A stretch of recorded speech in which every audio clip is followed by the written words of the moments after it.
Yo, this is Stylish, and this is another VOD. It's gonna be a Term vs Protoss. It's gonna be an in-game VOD, and it's gonna be one of my build loaders that I've already shown you. I think I call it the TvP FE3 fact strategy.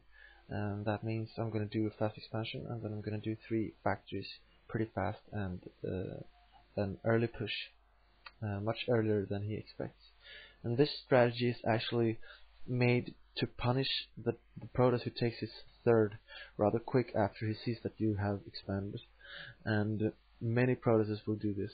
They will take a third very fast, and then you can do the strategy and you will punish them.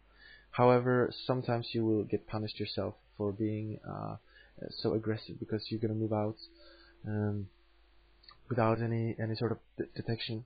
You can have turrets up when you arrive at his base, but not earlier than that, and therefore you're going to be vulnerable to, for example, DT drop or DT rush.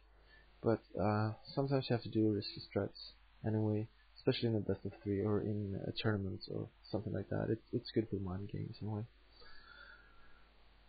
So what I start with doing is the standard FE opening. I think here I add my racks on 11, supply on 9 as always, and then racks on 11, and then refinery on 11.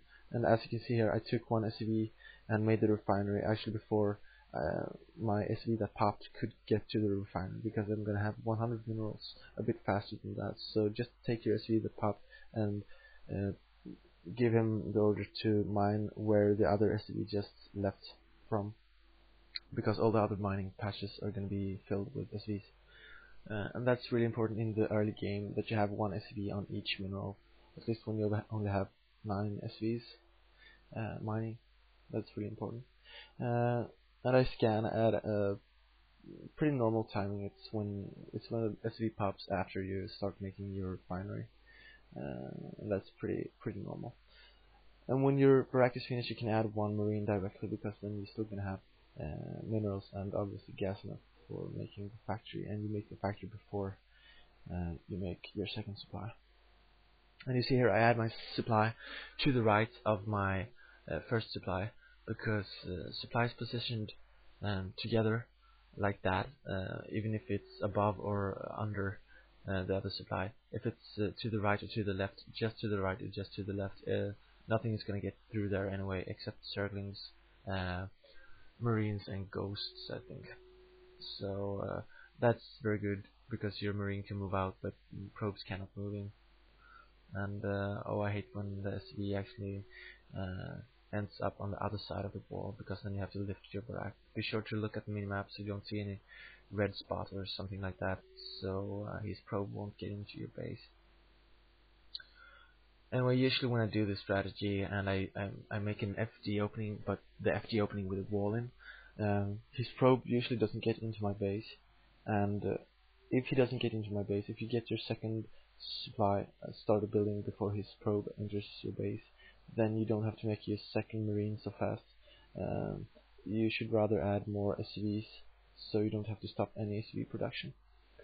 Anyway, in this specific build order, you don't have to put I yawned there. But, anyway, you don't have to put SVs back to gas as soon as the usual FD, because the usual one you put your SVs back when you have like 1/5 left of your factory to finish, or 1/4.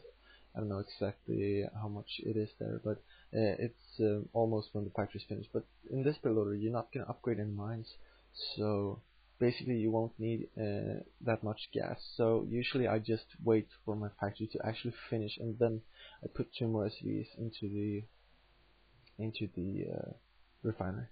And here you can see I use the whole position on my tank under the barracks. So if he moves in with any goons, he cannot target my tank, and that's really good versus his early goons. Because usually when your second tank pops, it's gonna have like 3 goons outside your base, and you can decide to attack. But if you have your tank under that barrack, you're not going to take so much damage. So that's pretty good. Anyway, now be sure to add your supply at a decent timing, because you're most likely going to stop. You're going to have a little supply stop at 34 when doing this strategy. But anyway, I'm not going to talk so much about the build order because I already have a VOD about it. Anyway, I think he decides to make a little attack here soon, but I have my tank under my barrack, so he cannot target it.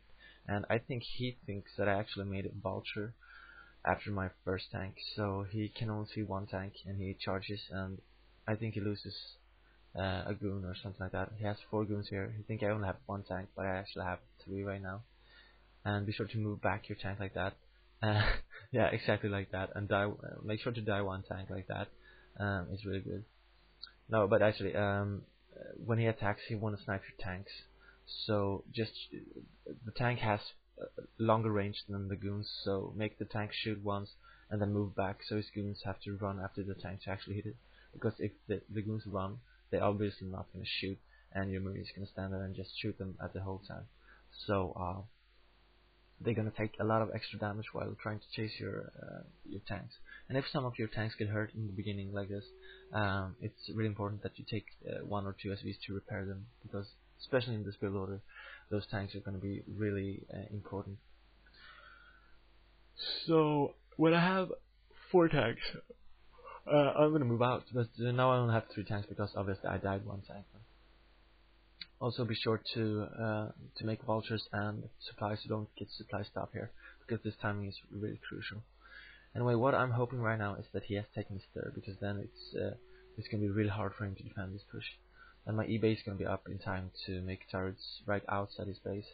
And be sure to make vultures at all time here when you move out. I have hotkeyed my factories, so when I know my vultures are finished, I just click on the factories on my hotkeys, and then I manually click with the mouse on the vulture. Usually because the B button is too far away.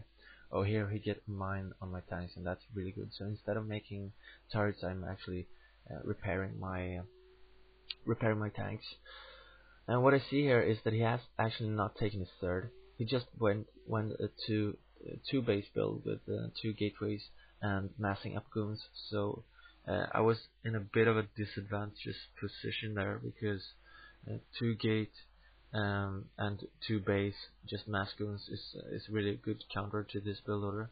Not really a counter, but it's a good build to this build order anyway, because I have sacrificed my tank production to make a lot of vultures, and if I don't succeed with this, I'm not gonna have a lot of tanks in my main to make any kind of push anytime soon. So this really has to do a lot of damage, and well, I think I had killed like 10 goons or something like that. So I have actually made a lot of damage, and he cannot really attack my base now because vultures are roaming all over the map, and he really fears that I'm going to use the vultures to kill his probes. So he's not likely to attack me right now, but be sure anyway to put 1 turret up at your natural and put some mines besides it, because he cannot move his observer there obviously, and then just have like 1 tank, and your siege mode going to be upgraded. So also lift your barrack and land it, so you have a little bit of more sight and a little bit of a wall there.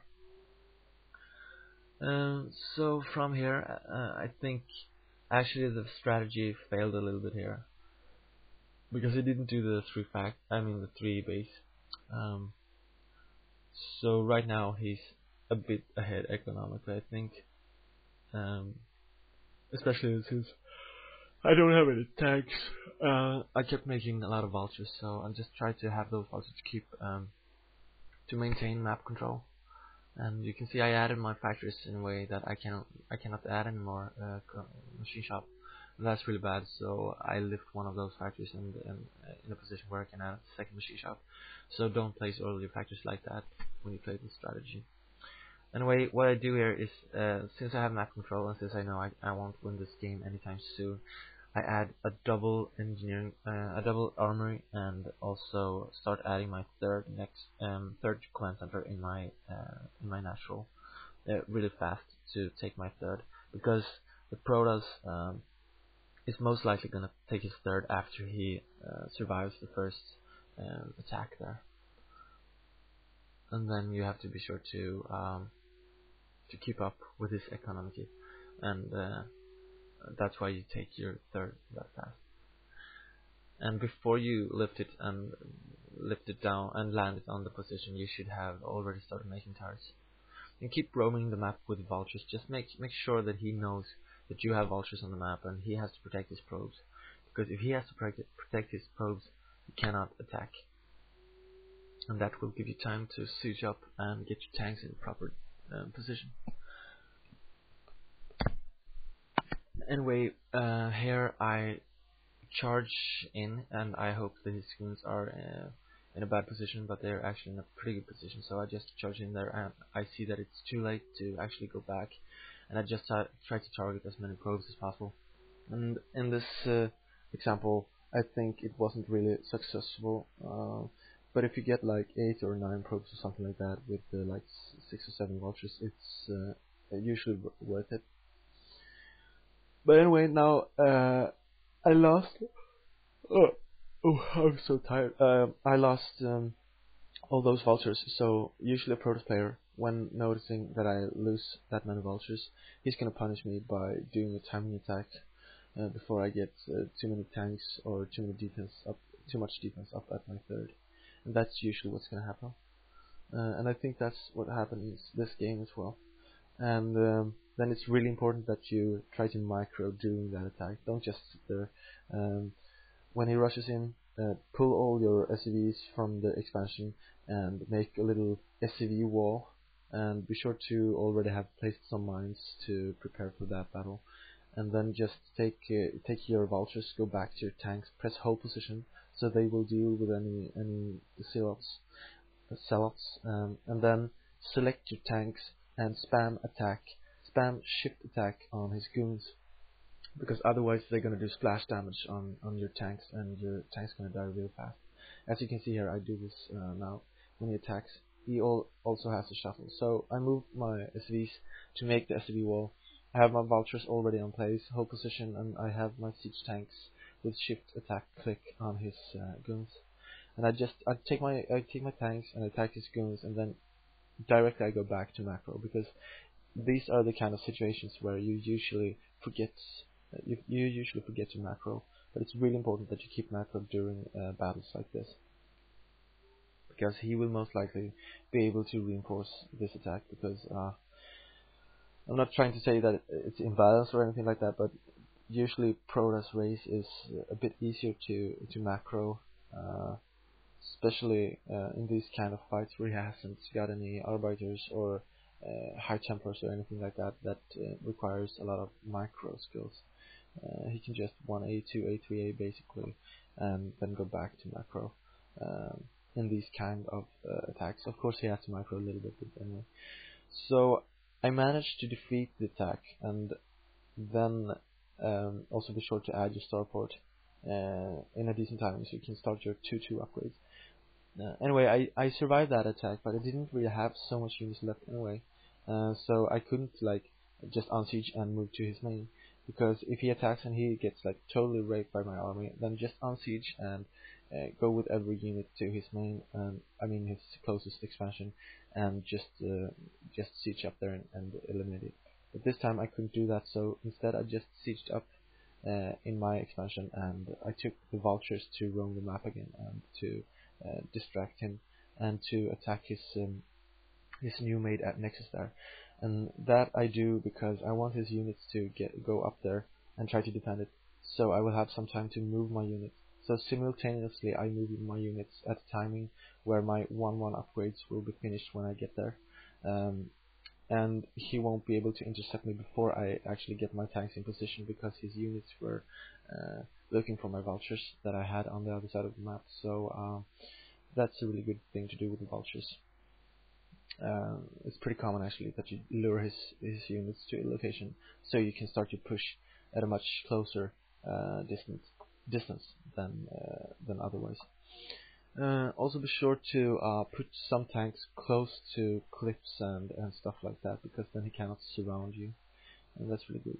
And actually you should put your tanks up in a pretty safe position, and then 1 or 2 tank in position that can actually target his probes or his nexus, because if you don't have any tank that is in range of his nexus or anything like that, he's not going to feel the pressure, and he's going to gather up, and he's going to have a bit better economy I can't say that word, economy, So if he can just lay back and wait a little bit, he's gonna overwhelm you. But if you can keep the pressure, keep one tank or two tanks to hit his nexus or something like that, he's gonna feel the pressure and he really has to attack earlier than he really wants to. So that benefits the Terran. Anyway, what I do here now is that I know that I have a siege tank or something like that in position to attack his nexus and probes. So actually I just wait there because I know he has to attack my push. He has to attack it or go around and attack my main, but in this location he's not going to be able to do that. So I just lay a ton of mines and place turrets and have your tanks well spread out so they cannot be stormed or anything like that, and just defend this position, because if you can defend this position and keep him from mining there, you're gonna have one more base than he has, and a Terran with one base up is most definitely gonna win the game. And then when you feel like you have secured the area, you can take some vultures and move to one expansion that he's gonna make, because if he gets into this position he's gonna take those probes and go to another location and try to get that expansion up.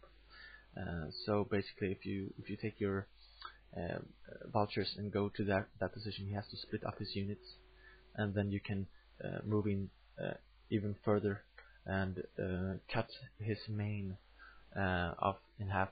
The path that is outside his main. If you have siege tanks there and mines there, he cannot reinforce anything to his expansions on other places of the map. And here I do some mine micro, and I love when every goon just explodes into blue goo. That's so satisfying. Anyway, from here actually just keep upgrading, keep making units, and you could take a fourth or something. Here I use a dropship as well to drop his main at the same time, but right now I think actually I've already won. So make sure that you scan his base so he hasn't done something like a 2 carrier build or something like that when he feels like he's at a disadvantage, or he gets at the disadvantage because he made 2 starports and then you have no Goliaths or something like that. So be sure to scan that in time, because that can really be frustrating sometimes. Anyway, I hope you like this build. This was when my build order, my initial build order actually failed a little bit, but that's gonna happen, so you have to know how to follow up. I'm gonna record another commentary now, and I hope you like this one. The next one is gonna be TvC.